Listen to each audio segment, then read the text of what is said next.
Okay, everybody, we're back with an amazing episode of Angel Season 7. And by now, you probably know the theme for this season is three-cycle investors. That's the term I've dubbed VCs and angels who have been investing or operating through the dot-com bubble, through the Great Recession, through the 14-year bull run, and they're still going in 2023. Today, we have a great interview with FirstMark's Rick Heitzmann. He started investing back in 1999, right before the dot-com bubble burst, and he started FirstMark Capital in 2008. We go deep on shaking off the 14-year bull run and how startups can sober up and get back to reality. Plus, Airbnb's brilliant reaction to the COVID downturn. He's an investor, and reminiscing on the problems from the dot-com bubble and how they were solved and eventually worked out. Finally, we talk about how senior members of startup teams have to act as shock absorbers. I love this term.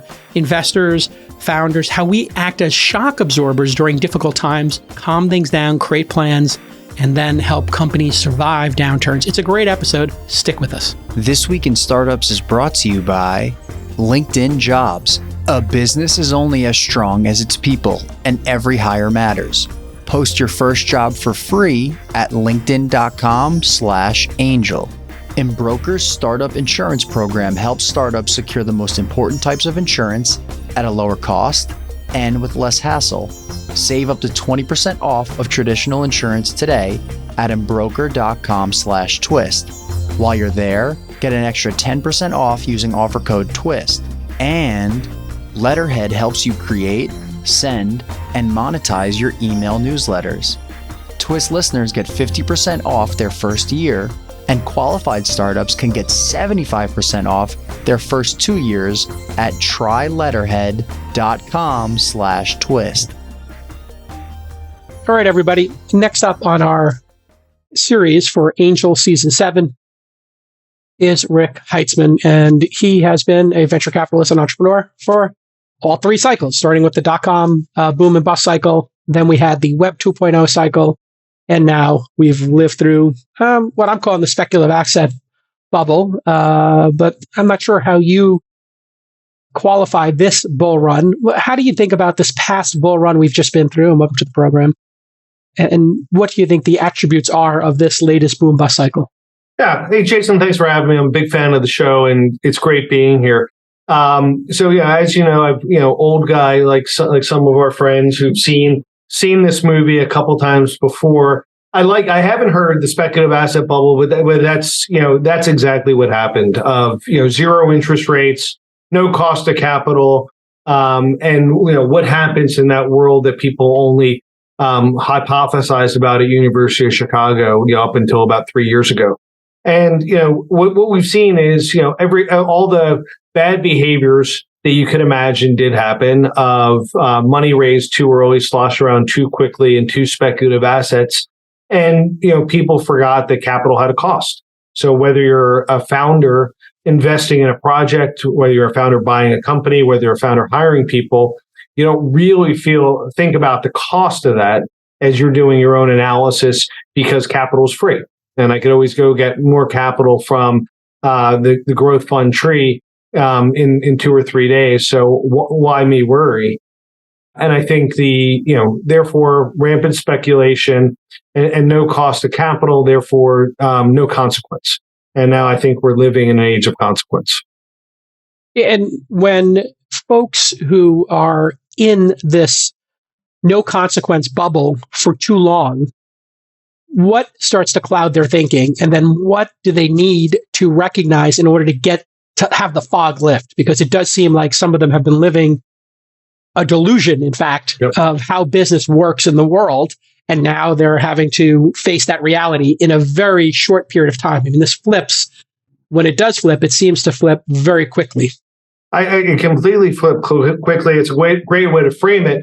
We've been talking about it for over a year now, around the partners table here at FirstMark, that started to see the cracks of the bubble the summer of 2021, and then into the October-November season, you were starting to see real things unfurl, and you saw it in the public markets first, and you saw a very rapid change from growth at all costs to unit economics, profitability, and a sense of sobriety. And the party ended there, even before the end of 2021. And, as we've talked about, it often takes a while for the signal from the frontier of the public markets to reach back into the private markets. Whether you're in Silicon Valley or New York City, it's just sometimes a different world. And I definitely felt like I was a sponsor trying to sober people up for most of 2022 at my board meetings. Of this is not temporal. Maybe what we just experienced in 2020 and 2021 was temporal, but this is actually going back to reality. So as you're sobering up, you're going back to reality. This is the way it's going to be and the way it always was. And the new reality is not the fictitious land, but that's the old fictitious land. And it was hard. It was hard for a couple of reasons. It was hard because it was so easy during that time. And frankly, a lot of the founders you work with and I work with hadn't seen even 2 cycles, let alone all the things that we've seen over the last 20 plus years.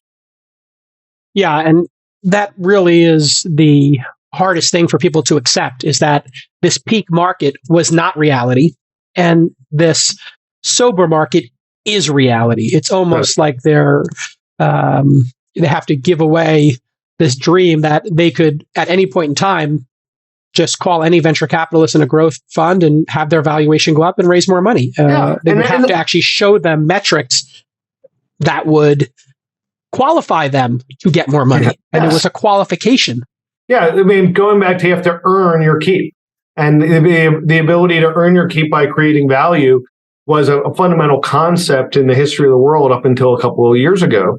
And I think the other thing that we saw was a head fake. We got people pretty concerned and pretty sober when COVID broke out. So if you remember, almost all entrepreneurs remember, March of 2020, where we said, hey, we don't know what's happening. Market's down 30-40%. Let's think about it before we spend too much money. And, having seen this before, we thought that was going to be a longer correction. But, 2-3 months later, the market was back and stronger than ever. And we did, frankly, get some pushback from some founders saying, hey, you told us to hit the brakes when COVID hit, and we should have hit the gas. Are you sure we should hit the brakes now? Or are we going to miss an opportunity to accelerate in case this is short term?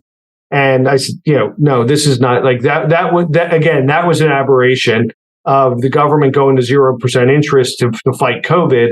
This isn't an aberration of adjusting the historical mean interest rates and returns and market multiples. One of the companies you invested in, Airbnb, seems to have done a great job. And again, you make large investments in later stage. So you did a late stage investment, I think, in Airbnb. They took dramatic action very quickly. Maybe you could talk a little bit about, first-time founders like Brian and Joe taking really decisive action in that case. And they had a strong board and a strong group of advisors. I mean, they have amazingly a very crowded boardroom back when people used to have in-person board meetings with a lot of the best people in venture. So they got great advice from everyone from Peter Thiel to Jeff Jordan in what was going on in the world. But I think the key thing that you said there was decisive. So, it was, and, they saw, hey, leading indicator, China had negative sales basically in the early months of 2020. And if this were to continue and we kept our head in the sand, there's an existential crisis for a company who was generating, billions of dollars of potentially billions of dollars in net income in 2020. We have to buy insurance. And they did the right thing by going to Silver Lake and Sixth Street and getting a couple $1 billion of insurance. Then, despite getting the insurance, they also did the right thing by executing efficiently, taking costs out of their business, getting lean, getting focused, and therefore they never touched that capital. They bought insurance that they never came to pass. And I tell that story, and founders are like, well, does that mean it's stupid to buy insurance? I'm like, my house hasn't burned down. It doesn't mean I feel like I'm stupid for not having homeowners insurance.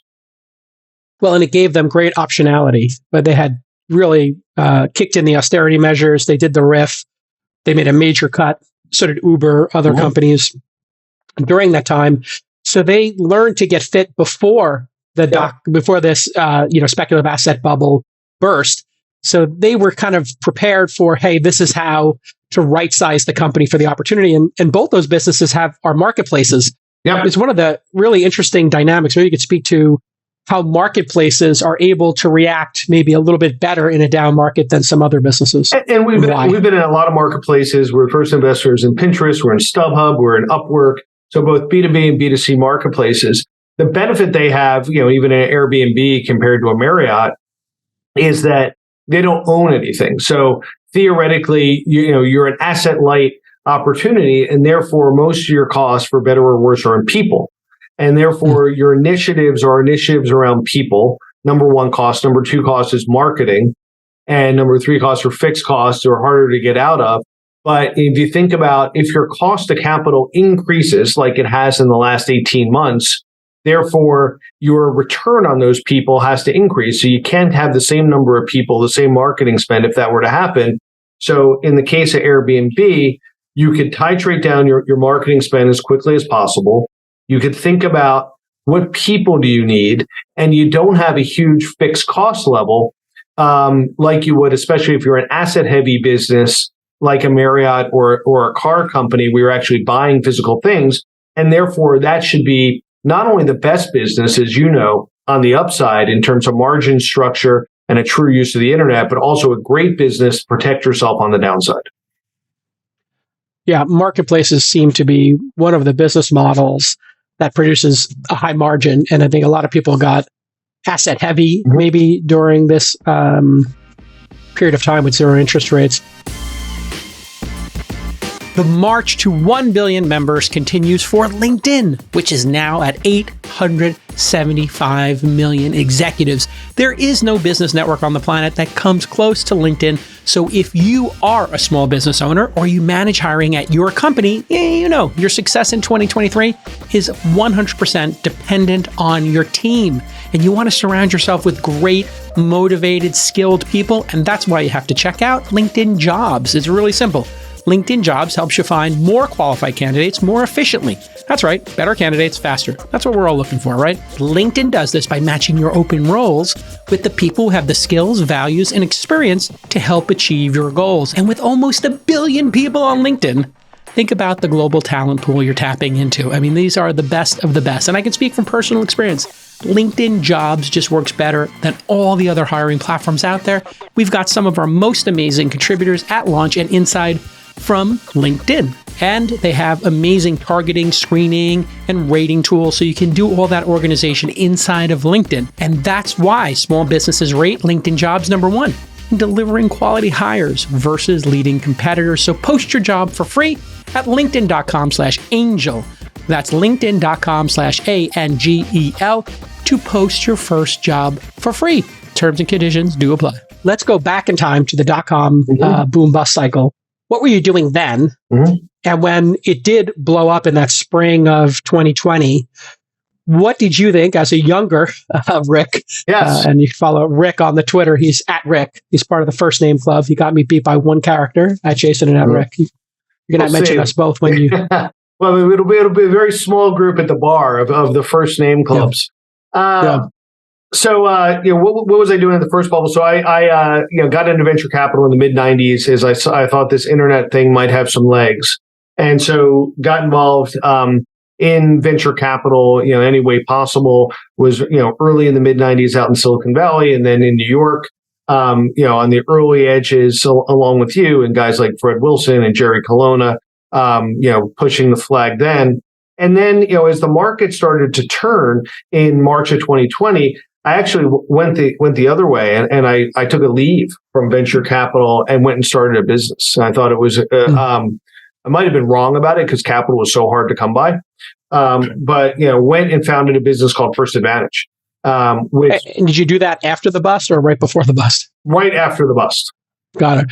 Well, what was it like as a venture capitalist during that heyday? Yep. And then what were the lessons when it sort of collapsed, and how bad was it? It was bad compared to what we're going through now. I think it was worse then. It'd be interesting to see if, as you're doing this cycle with people like Brad and yourself, do you think it was worse then? It might have been because we were younger and we didn't have as many scars to protect us, but it felt much worse, and it felt much more jagged. That it was, champagne launch parties one day and telling people they have to cut half the company the next day.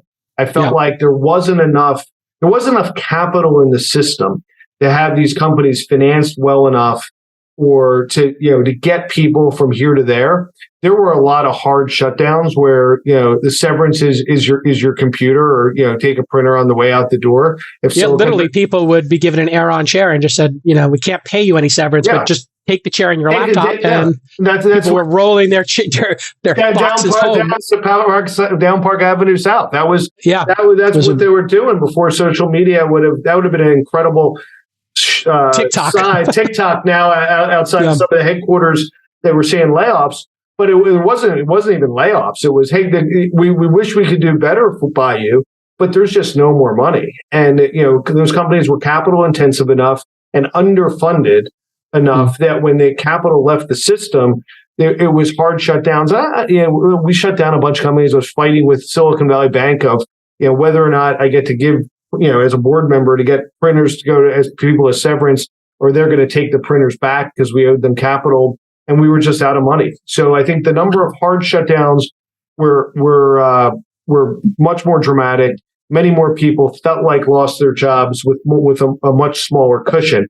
So I think that was the much harder time than what we're seeing today, assuming that we're getting close to bouncing on the bottom.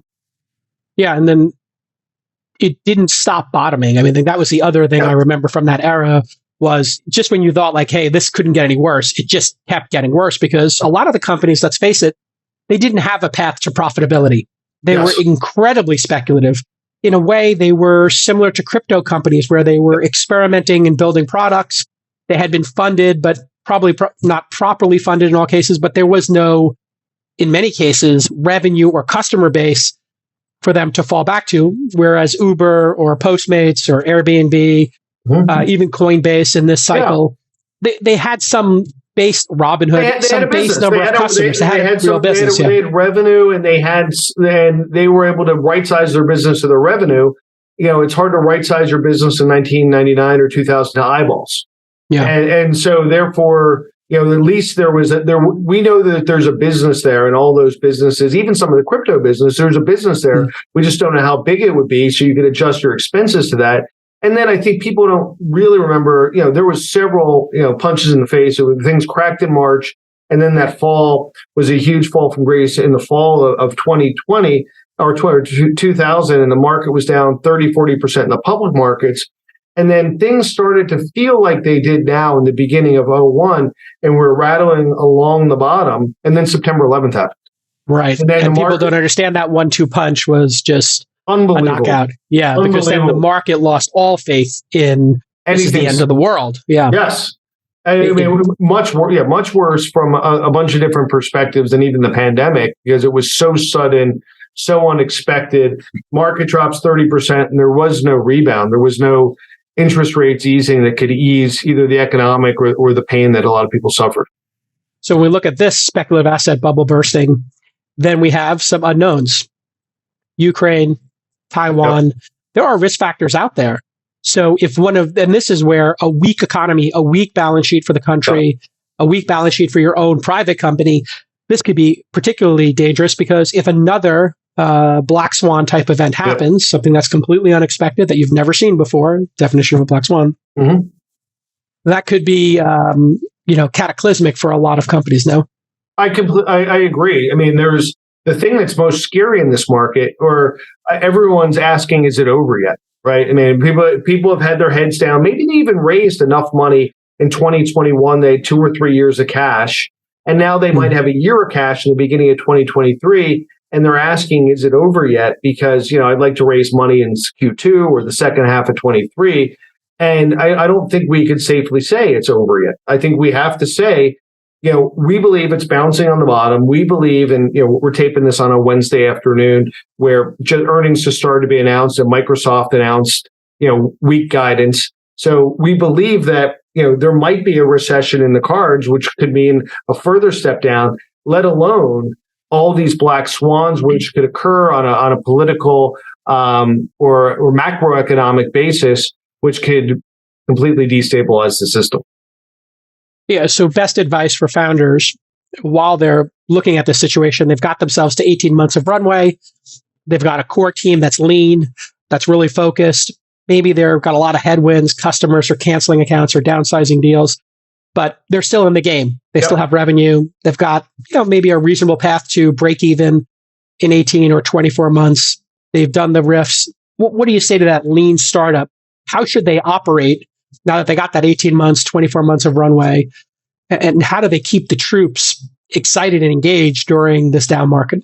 So I think that's probably three questions. The first part of it is, and when I was an operator, after September 11th, and revenue dropped 93%, and we thought we were cash flow positive, and then we realized we probably had about 38 days of cash at the end of 2001. That scar tissue, that scarring is pretty deep. So if you can control financing risk, and if you can control your path to cash flow break even, don't do anything to that up.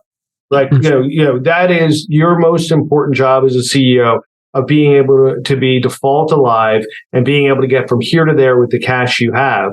And, don't speculate on when a market window would open or when financing might turn back on if you believe you have a path to cash flow break even.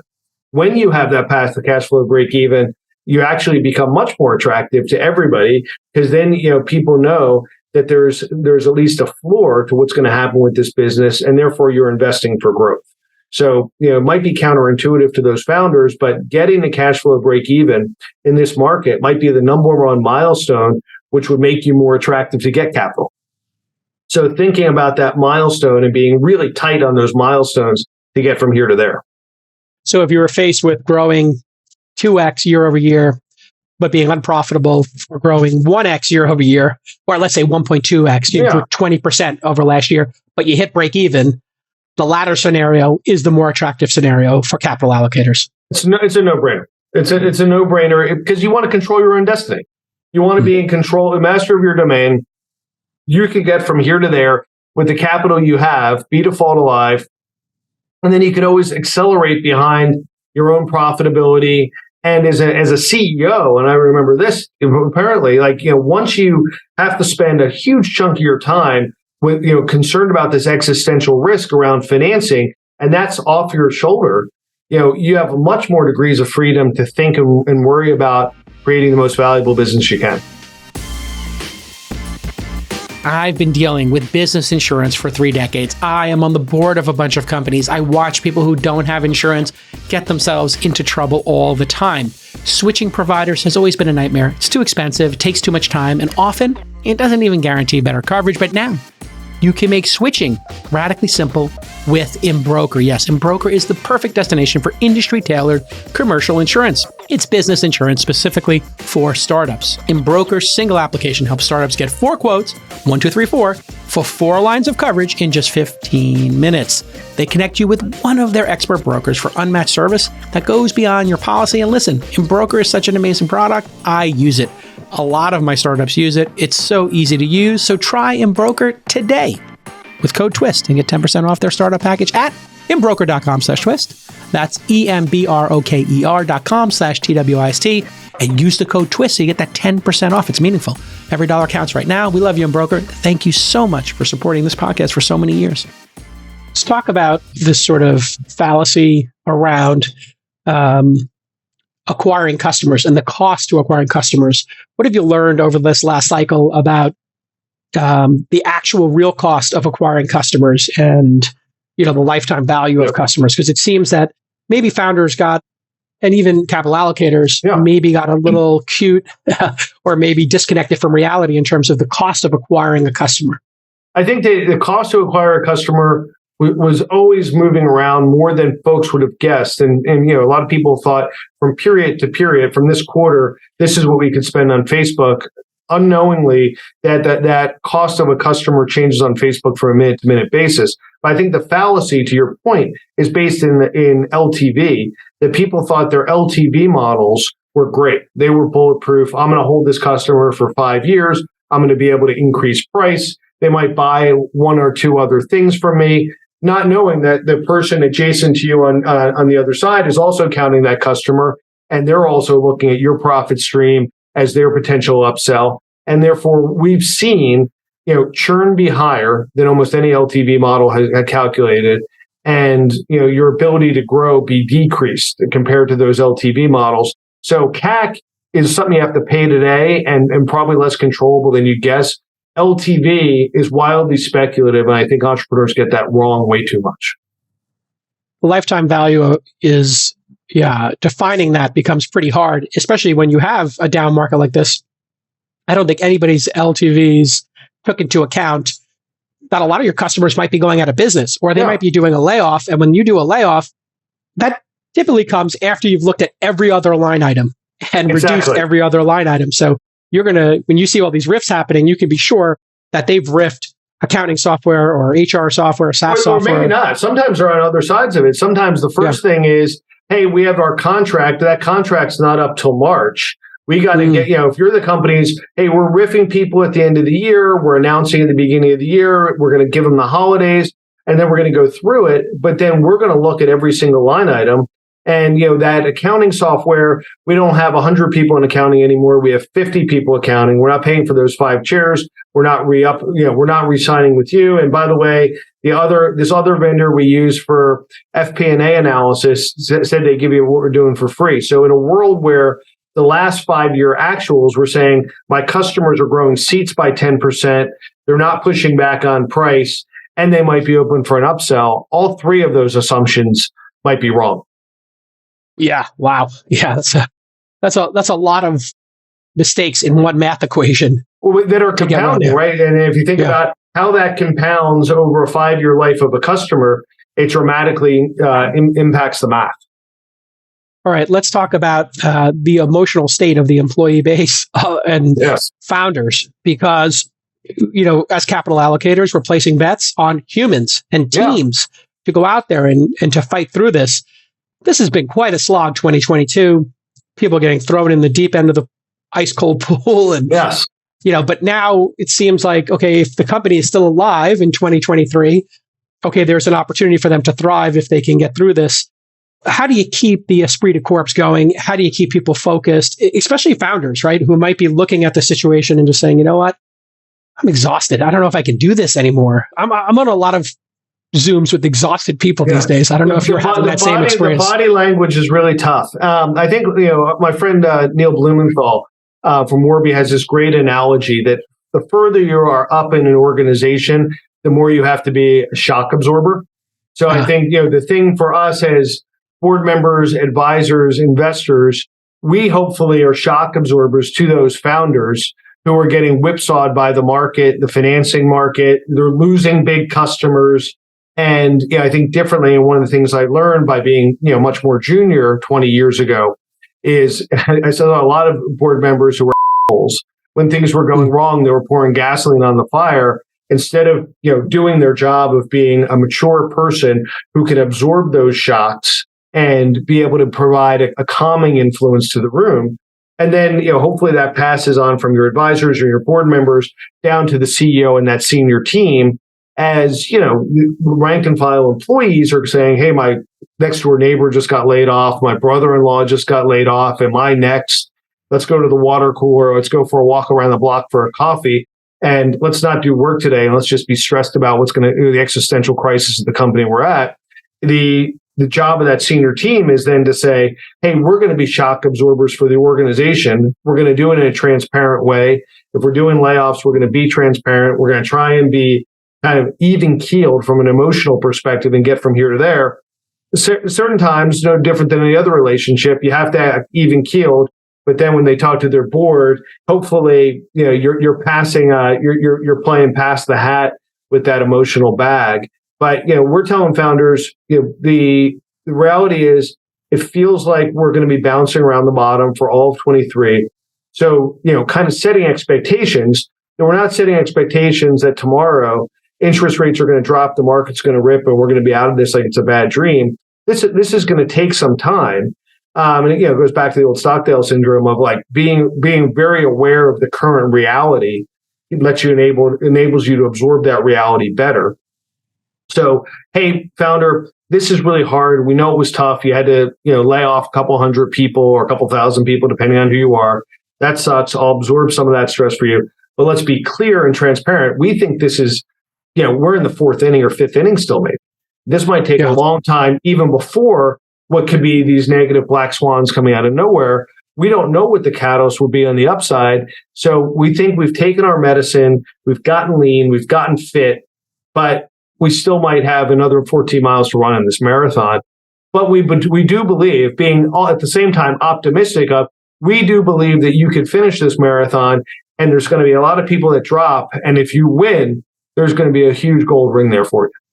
Yeah, the prize for the people who survive is not insignificant. And I really think the shock absorber concept is super important in leadership, because it is very easy to lose your cool. It is very hard for some people to accept the fact that their $1 billion company or their $5 billion value company is now worth $500 million. But accept it you must. There is no other choice. And if you have to get to profitability or break even or within spitting distance in order to get funded, that's what you need to do. So that is the job of leadership. And there's no reason to freak out about it or to be cantankerous. Sometimes you just have to accept reality and make a plan. And I wonder, when you look at your portfolio, and who are the shining examples of people who were able to, and what lessons did they teach you of, hey, just let's face reality, over all 3 cycles, what lessons did you learn and from whom on how to deal with this unique level of stress? It is unique. And it's, when you're a leader and everything's coming up roses, like, it's great. Yeah. High fives all around. Yep. Everybody's options are worth more. When everybody's stock options are worth less. When everyone's getting rich, it's easy to lead. Yeah. So I think there are a couple of great examples. I remember, early in from 20 years ago, there's a founder, Jeff Floor, who's still an active angel investor and even a venture capitalist at Kraft today. But he was the founder CEO of StubHub, which was liquid seats. Had a great launch party with the 49ers and the Raiders back when they were in Oakland to launch liquid seats. And he had to get really lean. I forget what percent of the company he took out, but well in excess of 50%, down to the fact that I think him and a couple people were basically keeping the lights on when they pivoted to becoming StubHub. And then they were very capital efficient. I think we were the only institutional investor. I think they used very little of our capital, and they just grew behind their own success. And it was, hey, I don't want to look anywhere else in terms of what I need. I'm going to be very self-deterministic. I'm going to set very strict milestones, and I'm going to spend behind my own success because I have such deep belief in that my business is going to work. And I think he was a great leader and a great entrepreneur at that time. I think you're right that the guys at Airbnb did a great job. Probably say an underreported one might be Zach Rotano at Rowe and Roman Health. That he, we talked going into the financial, going into kind of this change and everything. We saw the writing on the wall in October, November. Not everybody saw the writing on the wall. We're able to raise capital in December of 2021 to buy insurance before insurance got very expensive. And then by January or February of 2022, we had already ripped up the approved budget and said, hey, the budget we did in October, November, December of 2021 is irrelevant now. The cost of capital has changed so much, and our milestones and metrics have such different levels. We're going to just rip up the whole budget and start new. And say, we think the cost of capital is going to be this. We think the cost of customer acquisition is going to be this. And we think these are the milestones we have to hit to achieve a bigger, better business. And we also know we want to have this much cushion when we break even. So we bought insurance. We might not even use that insurance, but we're going to be able to run the business like we're never seeing a dime of capital. And we're going to readjust things like unit economics, profitability, CAC and LTV to a very conservative level. So we know we're hitting those milestones. And, frankly, they took a bunch of people out of the business in order to do it because you had to. You couldn't run as many projects because the key word of the time was focus. And, they were doing this over a year ago when a lot of people, were still trying to figure out, if, is this just a blip? What's really going on? Is it still the glory days of 2021? That they acted decisively. They acted with a rallying cry to the troops of, this is a time of focus. This is a time of leadership.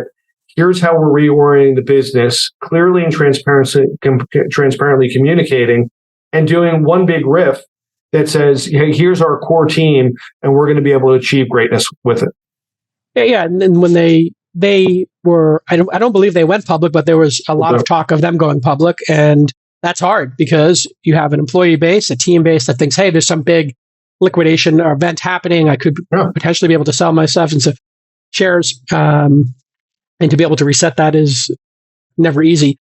Maybe you could talk about the most horrific term sheets that came in during the dot-com era, the liquidation preferences, the recaps, the complete wipeout of the cap table and the resetting of the cap table, and then what you're seeing in today's market. Because I'm starting to have a little PTSD from the first time around, and I'm starting to see some people come in and say, hey, I'll fund this company at X millions of dollar valuation, and everybody before it is going to be whatever a low single digit percentage of the cap table. Talk about these, what some people might say are predatory. Some people might see the best deal available. It's the most charitable way of looking at it. It's kind of two sides of the same coin, depending on what side you're offering. What we saw before was, there was 5x off the top liquidation preferences, right? Where it's like, I'm going to get 5 times my money before anyone gets a dime. And, people had to take that then because there was, even if it was for $1 million, because you got to keep the lights on. It was the lender of last resort, which always has draconian terms. I think one of my lessons from that was I was always saying whatever it takes to keep the lights on, and I think that didn't work out for anybody because everyone was pissed. Everyone's like, "Hey, you're taking my company for pennies on the dollar."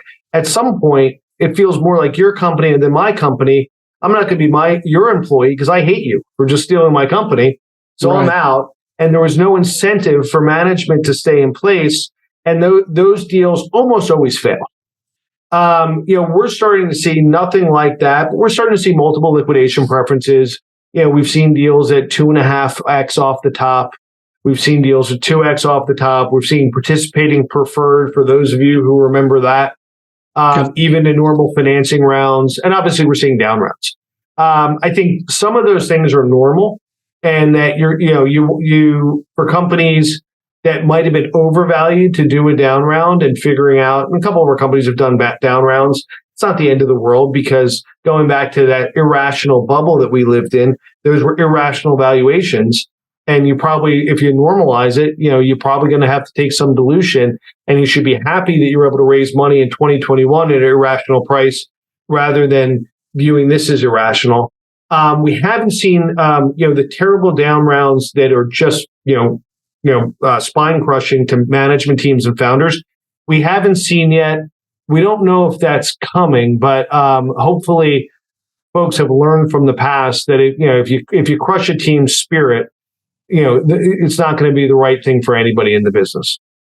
Yeah, that is the challenge. Somebody comes along, they want to put $1 million into this business, but nobody else will invest, and they ratchet up the terms where they get 5 times their $1 million, and they wipe out the existing cap table. Now you've just got all this toxicity around the cap table, and the founders. No one cares. Nobody's got nobody's vested in the business anymore. No one's vested, and I think what you want to do.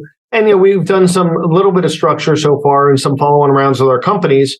Obviously, whatever it takes to incent someone, and especially if you think that's the last round until you break even, because there's downstream effects. If you put a bunch of structure in, it's almost impossible to raise capital later, because it's so hard to figure out what the waterfall looks like.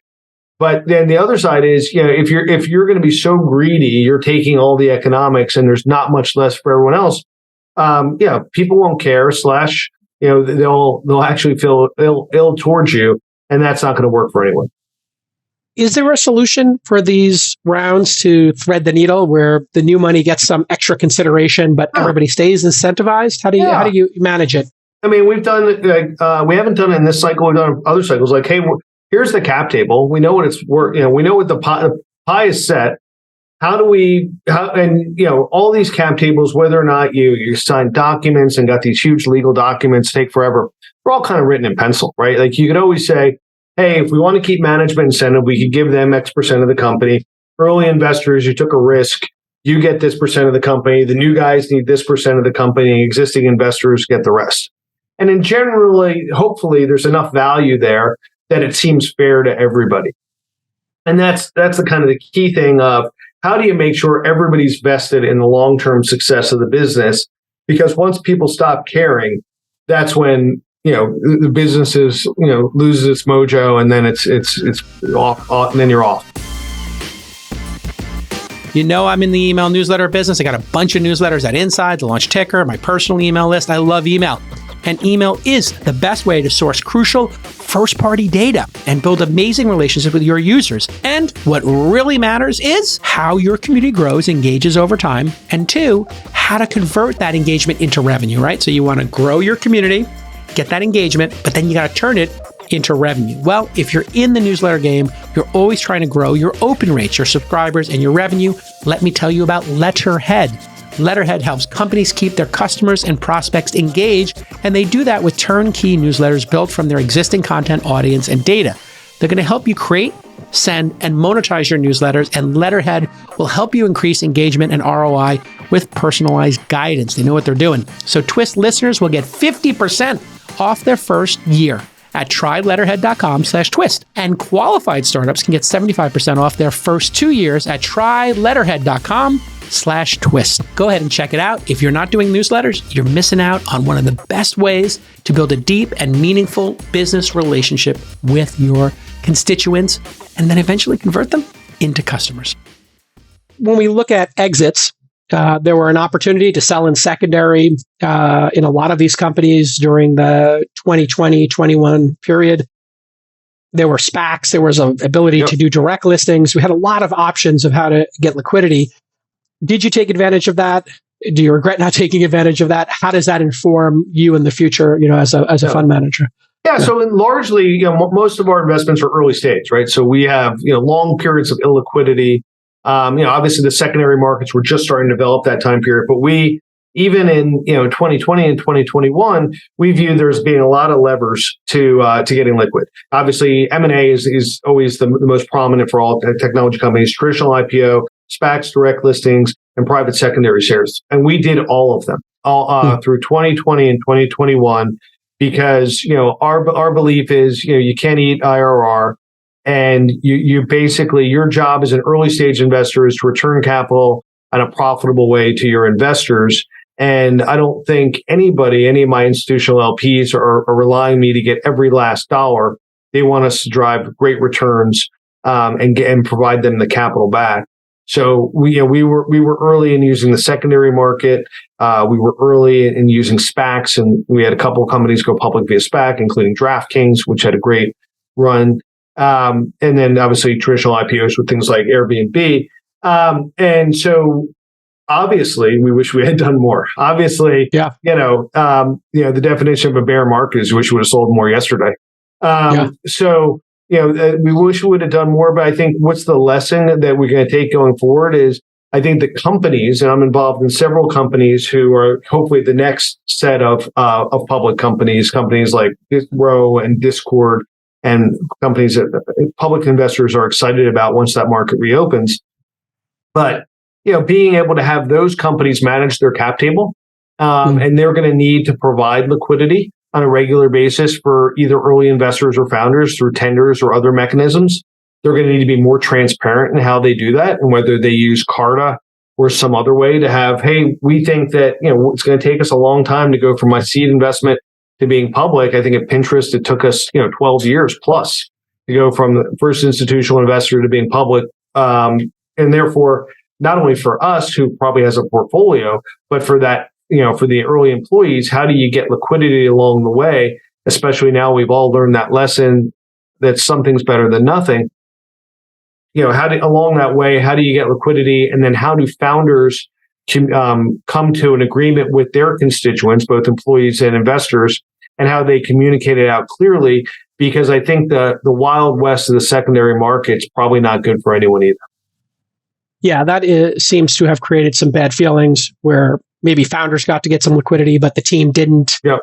Wasn't or one team member distributed. One team member is emailing the half dozen or so secondary brokers trying to sell something that they may or may not be able to, therefore stirring up the rest of the engineering team about, as they're, searching on, they're searching the used car market with their other browser tabs. So I think that only causes noise in a system that already has so much noise. So anything. What's the right way to do it in terms of secondary? If there was a standard that could emerge after this, if you and I said, "Hey, we're doing this deal tomorrow," and we think we should be able to, we think this is fair that early investors and early employees get liquidity along the way. You can do it in Cardin. Say, hey, after 4 years maybe from founding, or every 2 years, there's a regular time where we'll set a price no different than a tender offer, and we'll say, Jason, you invested at $1. Now the company is worth $8 a share. Do you want to sell anything up to X percent of your holdings? And early employees who have vested X percent, could sell up 20% of their holdings also. And, it also gets rid of, what was going on a little bit in the Valley of people hopping around to create a basket of options because they didn't have diversification. So I think that regular taking pressure out of the system. I never heard anybody express it that way. Yeah, you did have people saying like, hey, listen, I've got Airbnb shares or Postmates shares. Maybe I want Uber shares. Maybe I want Google shares, whatever. Yeah, I'll go spend 2 years of Google, 2 years of Postmates, 2 years of Pinterest, and therefore I'm going to build my basket by job hopping. And that's not good for anybody, but that's how those founders sought diversification in a world where there was no liquid market for their options. So if it's on a regular cadence, it's transparent and it's equitable, and everybody gets a chance to participate. You could differentiate yourself as an early stage company that, we're seeing in the secondary market with all these brokers, it's chaos now as tons of people are looking for liquidity. There's very low bid volume. But coming out of this, if you could say, hey, one of the premises of our company is we believe you should have, a regular access to liquidity. It's not going to be for all your shares and it's not going to be whenever you want, but that's the nature of being in a startup. But we're not going to make you wait like you had to 20 years ago for all of us to cross the finish line together when the lockup's over after the IPO. We're going to create regular release valves so you could buy that car, you could buy that house, and we could all be successful together. Anything inherently wrong with the SPAC format going out? It's gotten a pretty big black eye now. All these SPACs were created, and a lot of them weren't able to find an acquisition, so they've been sort of shuttered.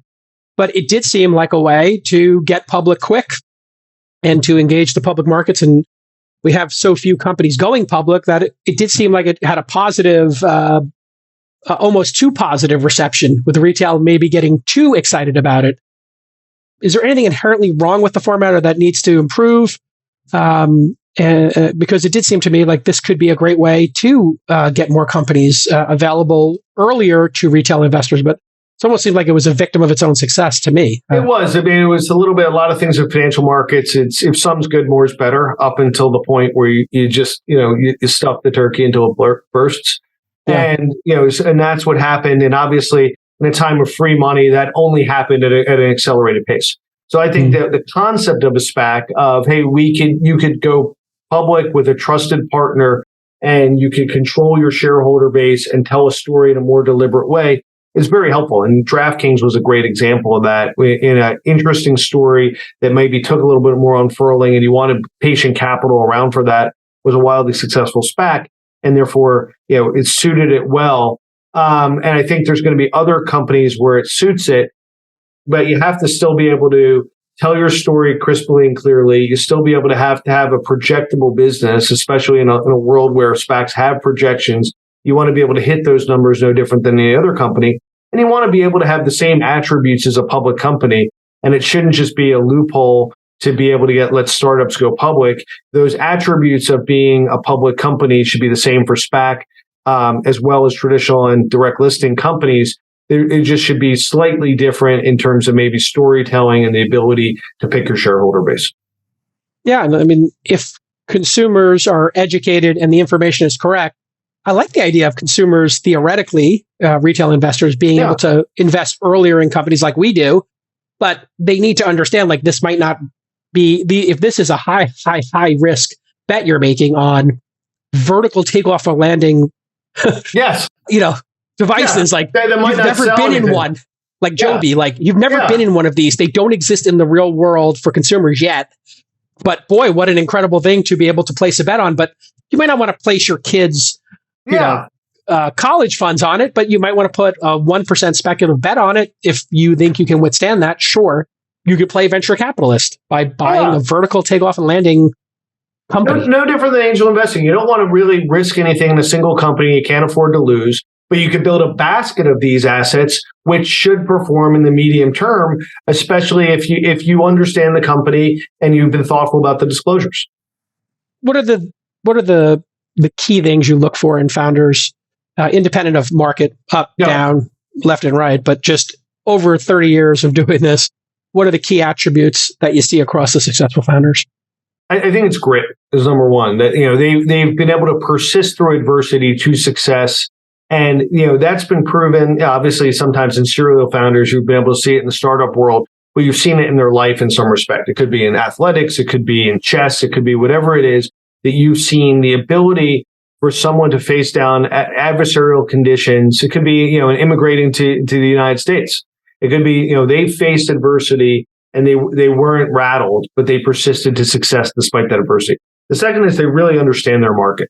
So they understand where the competitive dynamics, how people compete, what are the economics of that unit economics of that business, what are the unit economics on the industry in the whole, and then now that you understand, you're a gritty person, you understand the market. What's your secret, right? So you've figured out something, because in general, if there's a big market that's complex, there's enough smart people who understand how that market works, and there's enough smart people to start a business. But do you have that secret that will be the tip of the spear that will enable you to accelerate and learn something that other people might not know, or something might happen? In case of Roe, to a certain extent, it was Viagra's coming off patent, so there's going to be an opportunity to private label, direct to consumer, the most successful drug in the history of drugs, and therefore. The customer acquisition economics matter, and erectile dysfunction is a red light or an engine light for men's health, and that's a big opportunity to begin to have a conversation in a reasonable way around men. And that was something before Hims or Keeps understood exactly what was going on. They had the opportunity to be a first mover among a secret that not many people understood fully. Fantastic, really well said. What do you think about these direct listings? Is that the future of it as well? Now that they can raise capital with them, perhaps? Yeah. These things are coming closer and closer together. So, now direct listing that can raise capital and needs an S1 and therefore needs bankers. How is that all that different than a traditional IPO? I know some people took a direct listing just because it wasn't a traditional IPO and it seemed cool. But it tends to be a specific company. It tends to be a consumer company that's already built a brand. If you think about Spotify or Warby being in that kind of sense, it tends to be a company that generally doesn't need capital, because if you're going to raise capital, it still feels like the traditional IPO is the way to go. So you don't need capital, you're profitable, and you have a big enough war chest.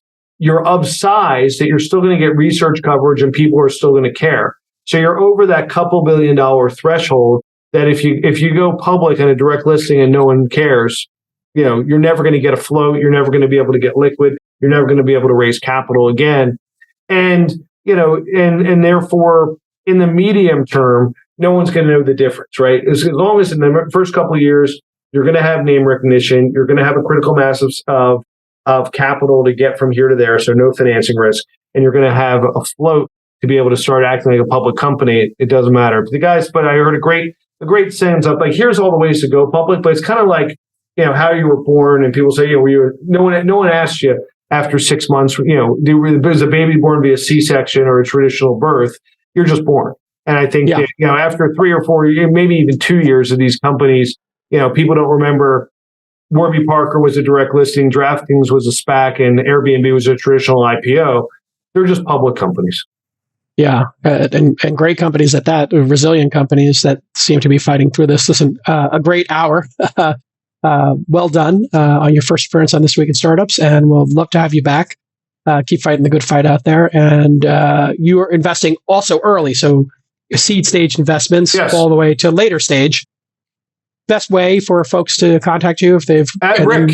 At Rick, you already gave a plug. At Rick on Twitter. Or, Rick at FirstMarkCap.com, which is amazing, a little bit more complex. Yeah. All right. Well done. And we'll see you all next time. Yeah. Thank you very much. Good to have you. Well done. Great job.